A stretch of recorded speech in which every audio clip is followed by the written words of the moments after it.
Hello, hello, my green skins. And today we have a new guest with us. But what will we be talking about?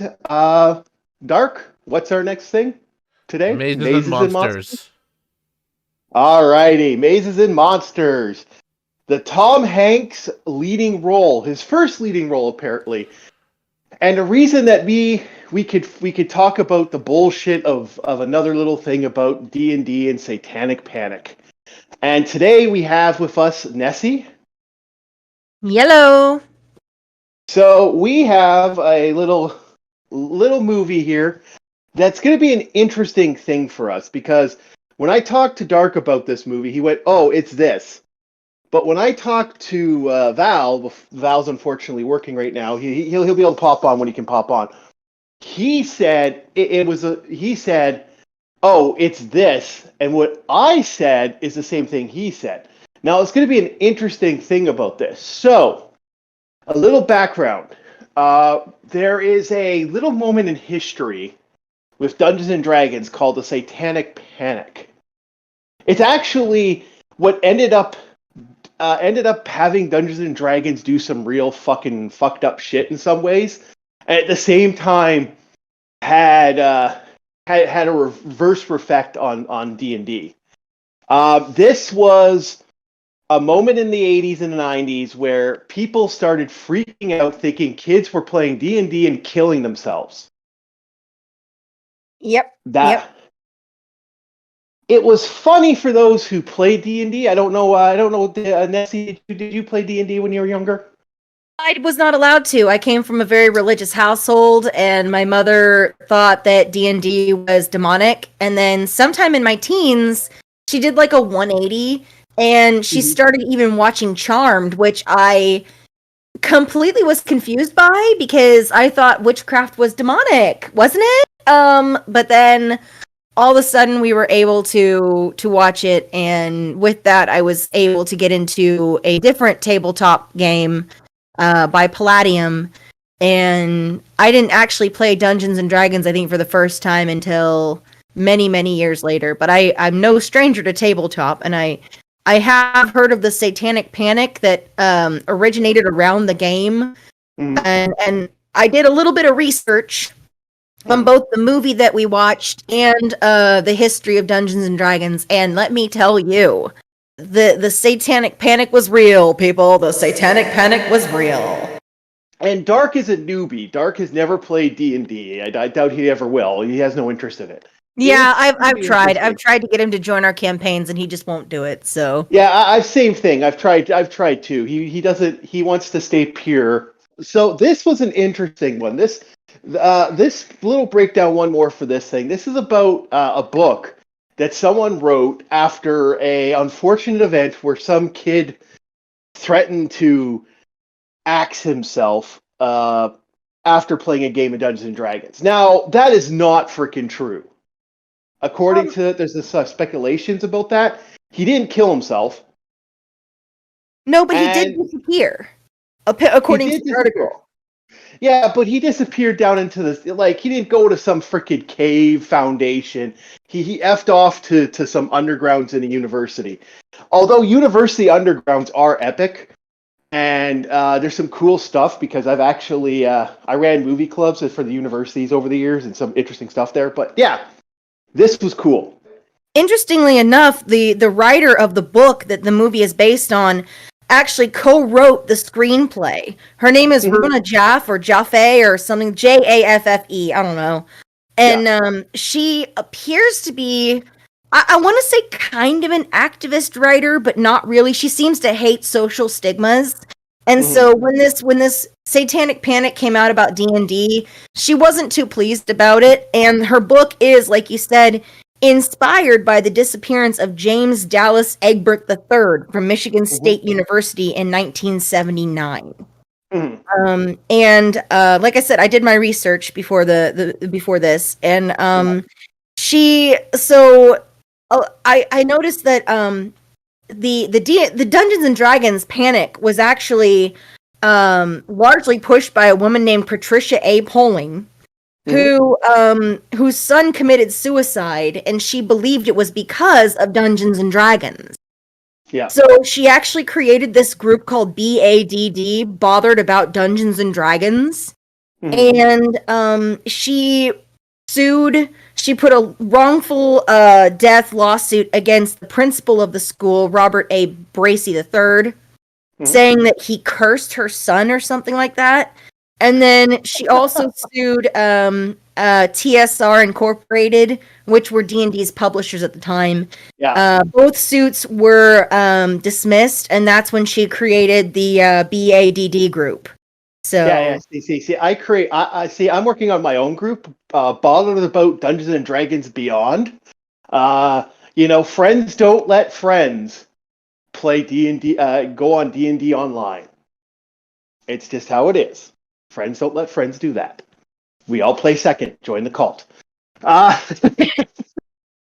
so let's break this movie down. Dark, what did you think? We'll do a little synopsis. What's your first thoughts of this movie with Tom Hanks?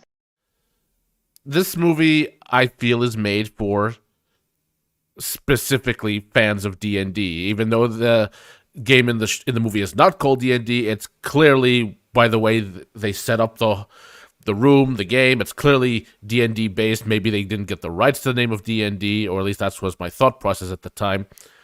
You know more than I do. No, yeah, it wasn't. But go ahead. But I think it would have been more interesting if there was a little more. I cannot words right now. That's the thing. I don't know what to make of this movie. It's like I feel like it could have been better had it been more about a guy living in a fantasy world, but I feel like it wasn't. The idea wasn't It's all explored over the enough. place, right? Yeah, it Yeah, wasn't. it's all over the place. Yeah, it is. It's truly fucking all over the place. Nessie, what were your thoughts? Your little synopsis on what you thought of the movie. well, it threw me for a loop. It really did, because it went a different direction than I thought it was going to go. I went into this not knowing what it was. I didn't know anything about it because I wanted to have an open mind. I didn't want to go in with any preconceived notions. And I thought that the 16-year-old was going to be the antagonist. I thought that the 16-year-old was going to go crazy and kill all of his teammates or whatever, his campaign people, and instead, the route that it took completely surprised Shifted. me. It does, right? It has a different. It really does. It actually shocked me too, because when I watched it for the first time myself, it went in a different direction for me, and it kind of flew off the wire, because I was like, whoa, okay, I thought this was about hating on Dungeons and Dragons. And in a way it does, in a way it really doesn't. So I think so. In my opinion, only one of the characters goes crazy, and it's not the character I thought was going to go crazy. But because I'm not trying to spoil anything for people who might want to watch it or read the book or whatever. But we will spoil the fuck out of this movie. And okay. Well, in that case, the synopsis, we don't do that. We do move on to the other. in that case, when I was watching it, I noticed that only one of the characters went crazy. The other characters adapted fine. And it does bring up the question of it's when you think about video games, like I hate to bring that up, but when you think about video games and the hysteria around video games, it's kind of the same thing that happened around D&D. It's going to warp the young kids' minds. They're not going to understand reality from fiction.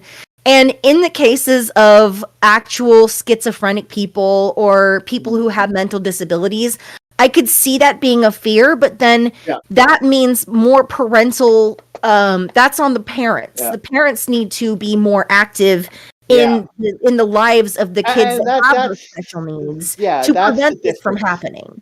Yeah, and that is a interesting thing about this. And like I said, we'll talk about this, and then we'll touch on the open D&D stuff. We might even just do a separate thing for the open D&D, because that could be its own little sub video, for fuck's sakes. But let's break this down. First, we're going to start with the easiest fucking bit. and that is the music. Because Jesus fuck, this has okay, Dark. What do you thought of this music? I don't remember anything. Fucking yeah, pretty much. The score was very unmemorable. Nothing against the composer, it's just it was putting me to sleep. It was a very boring Yeah. score. Yeah, it really There was nothing that stood out, and even the main song, even though the movie was made in the early 80s, the main song, the theme song of it was very 70s, and yeah. nothing against that time period, but Dark can tell you I'm not the biggest fan of the 70s and 80s. Well, of course, you haven't heard the epic music that is Hawk the Slayer, and I'll send you some music of that. The whole thing about the music is just, if you're gonna have a movie with this epic premise of suspense, because it tried to be a suspense thriller, I think. Mm-hmm. And if you're gonna have a suspense thriller, you need more epic music to sell it. They just weren't selling it for me with the music. And maybe if they had the right kind of stingers, you guys know what stingers are, right? Those points in the music that warn someone that something's happening. If they had the right stingers, it may have helped steer people in the right direction, or could have helped with the misdirection in this case. Yeah. But yeah, no, the music it left a lot to be desired. It really did. Well, and this unfortunately was a sad thing about this music. It is okay. Keep in mind, guys, this is being portrayed as a big movie. It wasn't a big movie. It was a made-for-TV movie. That's a lot of misconception that a lot of people don't get. I even think some of the sets were used from other stuff. Like there's a couple sets that they have, like when they're in the cave, which we'll get to visual effects in a sec. That were very, very, Star Trek feeling. Yeah. Well, it was produced by Warner Brothers, actually. Mm-hmm. So that tells you, like, I've heard a lot of people say, it was made by religious people. It was put out by religious people to show the evils of D&D. Actually, no. In my research, no one that was involved in making this movie was religious. It was not a religious campaign against D&D that made this movie at all. No. So, and it really did have that thing. Dark, what did you think of the visual effects, some of the monster creations, and some of the interesting things they did in this movie? Well, nothing great, but for a B-TV movie, it's passable. It didn't require much, so I guess they did the best they could with their budget in such a short amount of time. Did you? I know you're not a Star Trek guy, but when it came to the visual effects, did you think that was Gorath from, like, the monster looked very similar to the Star Trek lizard creature? I did. That actually occurred to me. But to be fair, what I thought would happen in that scene, and I'm not going to tell you where it happened or whatever, because that's spoilers for later. What happened in that scene, I honestly believed it was the person wearing that costume, because I thought it was part of his world immersion he was going for. Mm-hmm. And then I realized after the fact that it wasn't, and I was like, oh, well, if they were going for realism, they failed. Because it was very much a dime store Halloween costume look, kind of what Star Trek used in their early run. So yeah, it really did remind me of early Star Trek. So next is the acting. Actually, we have quite a few actors that made a life for themselves after the fact, but not all of them did. Dark, what did you think of the acting? Standard. A little hokey here and there. You didn't think Tom Hanks did a good job? I am not the biggest Tom Hanks fan out there. This was certainly his, as you said, it's his first role, so he wasn't at his best yet. But he was still the best among them. Yeah, he was. Tom Hanks definitely gave the best performance out of them, but I mean, regardless of my personal feelings about Tom Hanks, we're not getting into that. He is an amazing actor. I myself, being a trained actress, I admired his ethic that he put into it. The others got better as the movie went along. The one who played the 16-year-old boy, I don't know how old he was. I didn't go that far into my research, but He wasn't 16, by the way. He was 23, and he wasn't supposed to be a 16-year-old boy. He was supposed to be in his 20s. In the movies, though, I heard them say he's a 16-year-old prodigy and a junior in college. That's what I heard in the movie. Okay, because I might have missed that. Okay, go ahead. Or a sophomore in college. Sorry, not a junior. I just checked my notes. But but his acting got a little better as the movie progressed.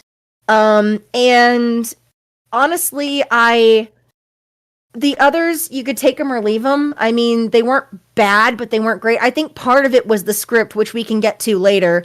There were some hokey lines that no one could deliver well. No, I didn't even write them down. They were that bad. But yeah, it was pretty rough. Yeah, it was not the best script, and any actor can tell you, you can have the most famous actor in the world and give them a crap script, and it still won't sound great. So, you mean Glass Onion? What?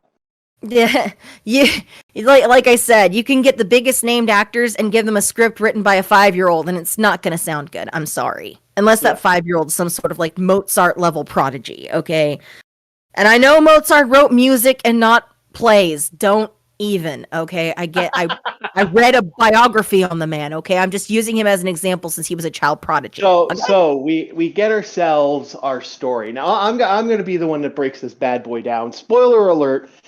Come back to the video actually if you want to really watch this, come back to the video. Or watch more videos. Watch every video. Watch 1,000 videos. Like, subscribe. Grift. Thousands. Watch them all. Million subs. Gotta watch them all. Yeah.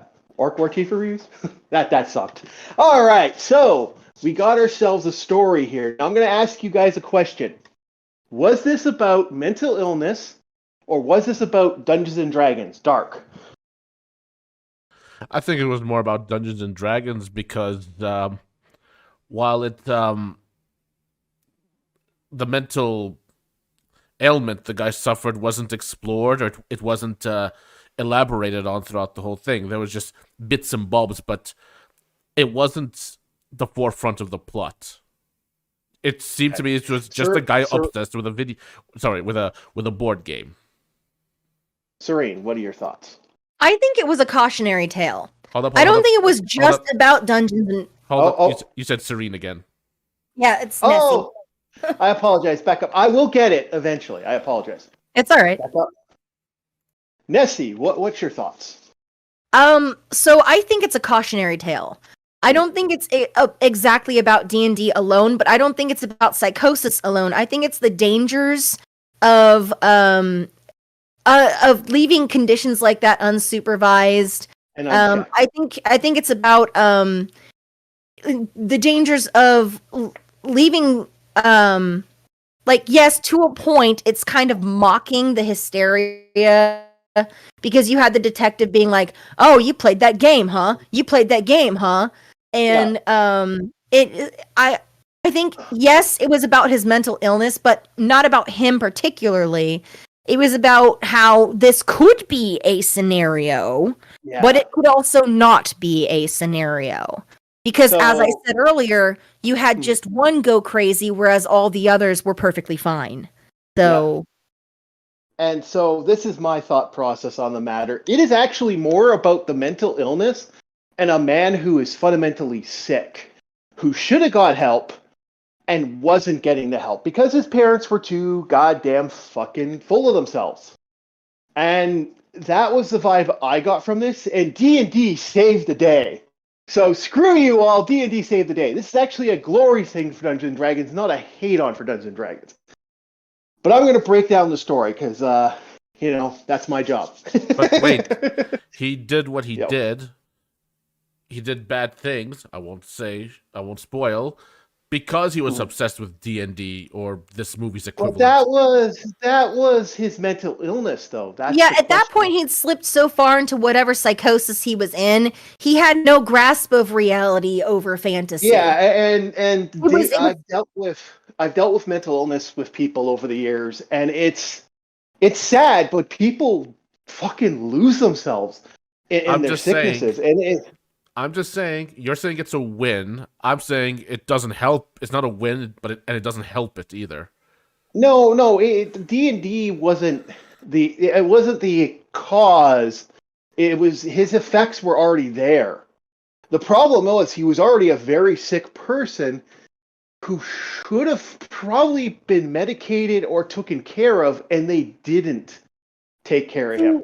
This is So this is why I'm saying that they probably should have I elaborated more. They kind of hinted that something was wrong with him at the beginning when his parents were saying, "Don't play that game again. Don't you dare play that game again," and they were making him transfer to another school. which indicated that he might have already had mental problems, right? And that the parents were trying to cover it up, which is actually that does happen. Especially since they appear to be society parents, and society parents try to sweep things under the rug, at least in media. I don't know if they really do it IRL, but you see it all the time in media. Real life, including inbreeding. Oh, I'm pretty sure they do, but I'm not trying to point active fingers, I guess is what I'm saying. Yeah, I get what you're saying, but no, it is actually they do cover up a lot of stuff, and that's not just media. That's these it is actually common, and like history has proven it time and time again. You get to a certain point of wealth and prestige, and that's kind of the problem with this, and kind of not the problem. This movie starts with everybody meeting up to basically the party, the player base, the people who are going to be our heroes for the story and our unfortunate victim, showing up to university for they're like all going to do for their semester university. You get Goofy Hat Kid. Jesus fuck, that was everything about that made me. I hated that this. Awful. Yeah, that was basically the producer saying, "Look, he's an outcast. You see, he's an outcast. He's weird. He's not like everybody else. See." I know that was awful. So you had Goofy Hat Kid, a guy who wants to create video games, who later on probably did create video games. Cough, cough, Underworld. Cough, cough. Ultima. And you get the love interest. I hate to say it, this really bothered me for that female actress. She really was just basically the love interest, and she didn't have a backstory. Female. She was the token female. I have that in my notes. She was the token female. Okay, female. Yeah, okay, so that was that. And then we get, unfortunately, Tom Hanks, a.k.a. Pardue. It all starts off with these kids wanting to play D&D. Now, here's the thing where Dark says it's about Dungeons & Dragons.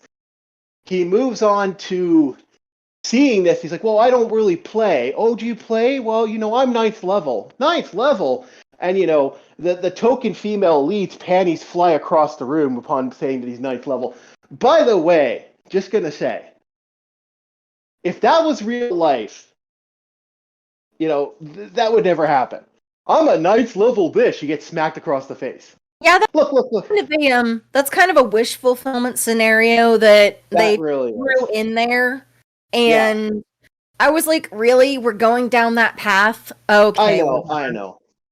Like, look. Just to prove a point. Ladies, I have a 20th level mage. Do anything for you? Yeah. as the cringe. I think I speak for all women everywhere when I say no. I mean, he can cast wish spells once per day. Yeah, and my level 5 sorceress can roast your butt with a fireball, so don't. Okay, just don't. Spell turning, and there you go, baby. You're getting your own roasted chestnuts. Anyway, so I like the fact, he's 9th level. So they start this game, and where Dark says it's D&D. Oh no, that is D&D adjacent. But I will admit that is really cool looking. That, like, the music, the candles. I have seen guys that take it that hardcore. Most people nowadays, usually just show up on Discord and roll dice. But back in the day, Oh yeah, I remember showing up at an old pizza place or like a movie rental store, going into the basement of a rental store and like cobwebs, spiders, Ugh. and and there's all these candles lit as you go down into this basement, and you got the big picture. You got a stand-in of Arnold Schwarzenegger, no, Sylvester Stallone, Rambo 3 sitting there with a big standee, and it's like kind of moldy as you're playing D&D. I've done that. And you order pizza, and there's pizza boxes piled up to the roof. Yeah, I've been there. But this was kind of a cool little thing where you see the guys doing that. And then Tom Hanks builds a relationship with Token Girl. And then we start Yeah, I getting to where legit don't even remember her name. I don't remember her name either. She does have some moments. But then we get Boy Genius, or as I'm going to call him, Wonder Hats. Wonder Hats decides he's going to kill himself for whatever reason. They really don't even actually, like, that's so poorly done. You don't actually get a reason for it. Okay, so the reason that I found when I was watching it, because it came out of left field for me, the reason that I found was that he felt alone. He felt like nobody understood him and nobody cared. I mean, you see that with his mother at the beginning when she completely overhauls his bedroom. She changes everything, turns it into like a hospital room looking thing. And it's horrible. It's cold. It's white, and she doesn't seem to understand why he's upset about that. And so he feels like no one understands him. And at that point in the movie where he wants to commit suicide, no one wants to play D&D. Pardon me, Monsters and Mazes and Monsters. No one wants to play that game because they have studies to do. They have tests coming up. So it's not that they don't want to; it's that they can't. And so he feels neglected. He feels like nobody wants him around. And he goes in, and keep in mind, the movie said he's a 16-year-old. Yeah. So he's a moody teenager that feels like no one cares. I've had that at running university games. All by myself. Goddamn fucking everyone's doing their exam all by my. Hey, look, some new people. You want to come play D&D? I got pizza. But anyway, so we get himself. He finds this cave where he wants to run a special game of D&D. So you get him running around, getting all the stuff to do a special game. And I like how he says he got the costumes that everyone's wearing. Like at somewhere, those don't look like costumes people like. That looks like towel sheets and stuff. So we get to watch the next thing that Dungeons & Dragons created, LARPing. And LARPing gets interesting. The LARPing community can either be one of the funnest thing you can ever do, or like there's probably going to be an assault charge by the end of the night, and someone's getting so drunk and stoned that they don't realize where the fuck they are. So that's my response to LARPing community. So they start this LARP off, and that's where, unfortunately, Tom Hanks' mental illness. I don't know what he has. I'm assuming they're trying to say he's schizophrenic, but that's debatable. And he starts seeing things, like Nessie said, how he actually was like, we thought that was some guy in a costume. In actuality, he saw this violent moment in his mind that he's fighting, and that's when it all starts. He starts kind of moving into this mind frame where he starts getting sicker and sicker and sicker. Now, as it goes, everyone's like, well, has anybody seen him? Has anyone seen anything about that? No, I haven't seen him. I haven't seen him. And it throws in this story that his brother fucked off and left him alone when he was a little kid. And so he's looking for his brother, wherever his brother might be. Nessie, did you get the vibe that the brother was real or not? Oh, yeah, no, I feel like the brother was real, maybe, but then again, with him being schizophrenic, you can't really, there's no way to tell, but it did allude to the fact that, that he was at least hallucinating in his dreams that the god that his paladin or not cleric, the god Cleric. that his cleric was following was named Hall, and his girlfriend or ex-girlfriend, depending on what phase of the movie you're in, says that Hall was the name of his brother. And so you get the idea that whether he was imagining him or not, it became the cause of his relapse into his psychosis in some way, because he literally he literally makes his search about finding Hall. That's Paul, yeah. Hall or Paul or whatever. Anyway. So we get to the we can't talk about this on YouTube moment where they start where the kids of where the kids turn into the Scooby Doo Club, unlike that shit show that's out now. We get to this shit show where they're trying to find out what happened to him because he just vanishes, and that's where the book kind of goes into the story. That's where you get the funny thing. Is it stabbing, sword fighting, all the D&D is a Mazes and Monsters, wink, wink, had this little story where it's like, oh, well, we're going to get this. And it's like, oh, it's actually a real thing. Is it? I'm like, okay, come on. Screw off. At this point, that's when I'm just like, ugh. You get that vibe. But then the kids use their Scooby-Doo powers and get in their mystery machine and get all the way to New York by using their D&D abilities to draw maps, get ideas. Meanwhile, Tom Hanks' Pardue has gone off the deep end and has murdered somebody and has gone completely insane and is now wandering the sewer, the lower end tunnels of New York. Which he runs into a mole person, or a Morlock, if you want to call him. And poor Morlock guy, that is somewhat real. Like the idea that people live in the undergrounds of New York, that's a real thing, apparently.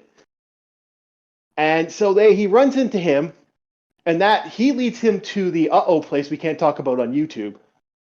And that's where we get our famous line, where it's like, you get Tom Hanks going, what am I doing? And he gets his Tom Hanks whine. Oh, yeah, every time he yelled, I couldn't help but hear, Wilson! Wilson! Yes, but I do have to amend something you said. He didn't murder the guy. It was actually self-defense. The dude was mugging him. So yeah, but the thing is that no calling of cops, that becomes a murder too, especially in New York. And then we skip to, I can't remember if it's 3 months or 7 months later. You get the parents and stuff, and the scary thing about this is at the end of this, he is gone. Pardue is gone, and Tom Hanks is gone. Pardue now exists, and that's it. And then you got Pardue basically telling them about how this family and they're gonna go fight monsters and stuff. And it ends with the most depressing thing. It's like, where we have no hope. And I'm like, God damn it, fuck you. Yeah, she literally said it was the death of hope. And I'm like, so you're saying that this tabletop game stole your friend from you and stole all your hope? What? Yeah. What? I know, but that's the only thing I didn't like about that. That's the only thing. It's like that ending drove me nuts. And we're not the only ones that have said it. Like everyone has said that. It almost feels like there was meant to be a different climax to the main to the final moments of the film, but they changed it up. Yeah. It honestly felt like one of those endings where and everyone died and no one was happy ever again. I hated that. But you know what? The thing is that you get the vibe that the parents are completely playing into his mental illness. This poor guy needs to have help. He needs help. He doesn't need them to play into the mental illness. He needs treatments. He needs proper everything. And it's sad that they unfortunately put him in this situation where he is so fucking gone. And that's what bugged me the most about that. Like, I don't know if you guys felt the same way, but that drove me nuts that they, I mean, like, if the parents knew that he could be a possible danger to himself or others, then they should have made 100% sure that he was on some sort of medication. Now, I realize this is the early 80s, and psychosis medications were not really being they're not exactly. In fact, they're not exactly great now we're either. Getting past a period where lobotomies were regularly recommended for people like him. And this is why when they say, I'm not trying to get political, but this is why they say when trust the science. I'm like, yeah, well, at one point science said if you're crazy, we'll poke a needle in your eye and basically turn you into a vegetable to cure you, or cut whole giant holes in your skull. Use leeches to cure you, or electrocution therapy, or peeing on a wound was something back in the day, which is really fucking gross. But apparently, peeing in a wound was something. I will say this. During the 70s and 80s, there was the outbreak of the big outbreak of AIDS. I'm sure a lot of people know about that. There wasn't a lot of help for that either. So I think there could have been, if you want to dig deeper, there could have been an underlying message about the lack of care for people in general. Yeah, that's the vibe I got from this. Stigmatism, the habit of stigmatizing anyone who's different from you, and regardless of whether it's an illness or a game that they play. Yeah, and that's what the vibe I got from this. It wasn't about the hate, like a lot of YouTubers say it's about the hate, but I came from this from the perspective of, because I've dealt with people that have been sick before, and I got the vibe that this wasn't about that. This was what it was about, the outsider mentality. Like Pardue, this poor guy, he's gone, and I felt like they never really treated him properly. And Dark, what was your thoughts at the end of this movie? And then we'll go to the rating. I don't know. This is a movie where stuff happens, but it didn't, as I said, I'm going to be repeating myself. It didn't seem like it knew what the theme was. And that was the vibe I got from it, too. It was a little all over the place. At one point, it was like, oh, don't ignore your kids. On the second part, it was like, you should be more active in your kids' lives. And then it was, oh, making friends is hard. And then it was, oh no, suicide warning. And then it was, oh no, psychosis warning? And here's as someone who doesn't play D&D, I did not pick up on many real world references or parallels. So I can only take this movie at face value. I think this is a movie that you need to be a fan of D&D to fully appreciate and get. And as someone who is not, I just can't. I disagree with you there. I think this movie is, I really do feel, because this movie is all over the place, but it is actually still a movie about mental illness, because that's what it boils down to. When it's all said and done, if you actually think about it, it is a movie about a person getting very sick and should have been treated. And it is sad that was the era. Like, that was the era of when, people that were really sick were doing stuff. And we're coming back to some weird stuff with that, but it's true that this poor guy needed help. Not his girlfriend moving in with him. Like, he gets a double bed for his girlfriend, which that also got passed off. Think about that. They've been together. They don't have their own place, but he wants her to move in with him and live. Keep in mind, this is a girl whose father abandoned her mother and her to marry another woman.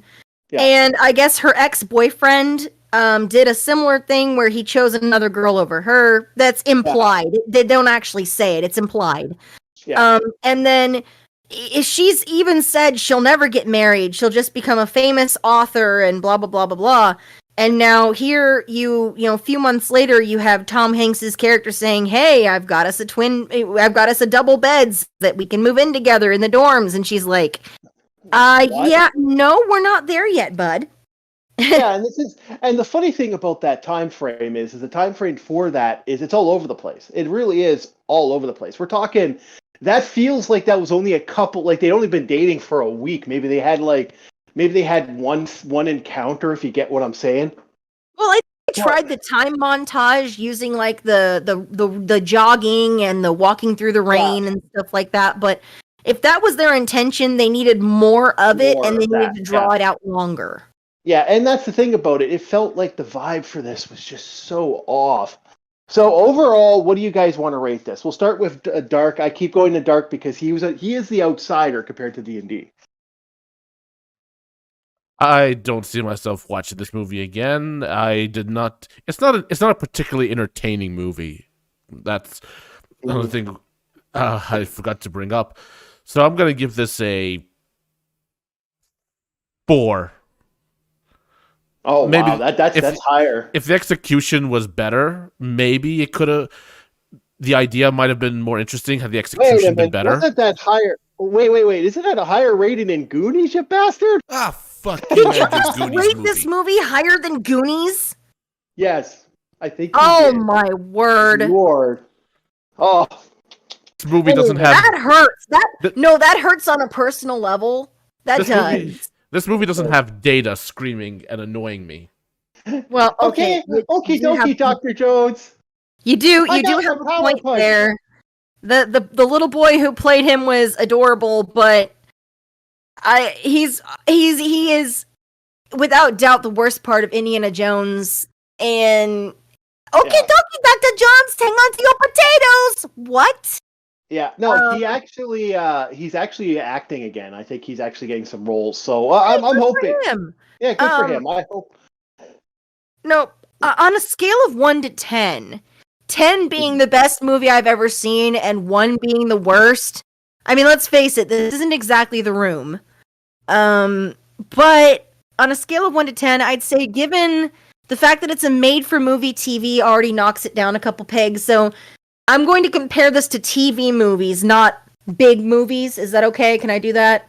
Yeah, go ahead. So on a made-for-TV movie scale, not a theatrical release, but a made-for-TV movie scale, I'm going to give it about a 5. And my reasoning for that is the acting could be worse, the special effects could have been worse, and the music could have been worse, a lot worse. Like I've watched some movies where the music has been pure audio poison. So, And this wasn't. it was an average movie, so I'm giving it an average scale. Yeah, and it is. You can find this effing everywhere. Like this is on YouTube for free if you want to watch it. It's even part of their movie lineups. It's one of their free movies. I would say compared to some of the greats out there, it's not even close. Like I rate everything with determined on how I enjoy it. So my thought process is this effort is about a 3.5. So that's Now, my is that thought. on a movie scale in general, or is that TV movie like what I did? Enjoyment scale. Like, Okay. to me, I didn't enjoy this. Well, if you're And- talking about enjoyment scale, then it ranks a lot lower. I was ranking it as a movie in general. In enjoyment, I can't say I enjoyed this movie. I do sometimes like psycho thrillers, and if that's what they were going for, they missed with me because they changed directions too often. Like we said, it didn't have enough focus on what it wanted to be, and that kind of threw it for me. So without the good music, because sometimes a bad movie can reel me in with good music. Without the good musical score, it just hit average. It's kind of like it's kind of like having canned beef compared to like a gourmet steak. Canned beef will do, but you'd rather have the gourmet steak. You know what I'm saying? I don't know what you're talking about. Corned beef is awesome. I said canned beef, not corned beef. Oh, okay. I'm Canned Irish. beef. Don't you be insulting me, corned beef. Yeah. Canned beef's okay too. Okay, so yeah, that's kind of how I feel about it. It wasn't a great movie. It wasn't. I probably won't watch again. Although I will bug Tom Hanks. Tom Hanks, you haven't reached me on Twitter. Come play D&D with me. We want to know what Pardue's god is. yeah, I hope you guys enjoy our movies. Thank you very much, Nessie. Thank you very much, Dark, for joining For me on having this me. little. Yeah, and hopefully we'll be doing a lot more. We'll be getting a What If out probably shortly. So thank you, everybody. Like, subscribe. And we'll see you later.